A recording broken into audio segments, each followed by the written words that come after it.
Ayaldарды мончолорду авраты жаап жууну боюнча дейт. Негизи аял заты колдон келсе жалпы мончого барбаганы макул, үйүнө жуунганы жакшы. Үйүнө жуунуш керек. Пайгамбар алейхиссалам айткан жалпы мончого барбагыла деген аял затын. Ошон үчүн эркектер аялдарга шарт түзүп бериш керек. Үйлөрүндө жууна турган жерлерин эмне даярдап бериш керек. Бирок зарылчылык болуп барып калса дагы аялдар өздөрү калса жалаңач жүргөнгө болбойт.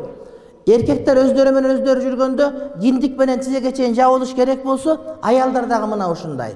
Эки аял жалгыз калып калса, ошондо киндик менен тизенин ортосу жабылыш керек. Ошол бекилиш керек. Анан аялдар боло берет деп бардыгы жылаңач энеден туулганда кирип кетсе, бул арам болот. Шарият тыюу салат бул нерсени. Болбой турматтуу бир туугандар. Намазда bir жерди карап окуу керек дейт. Намаз бүткөнгө чейин көзүңдү ошол жерден албай окуш керекпи? Колдон келишинче. Окуп атып бияктын баарын караган болбойт да.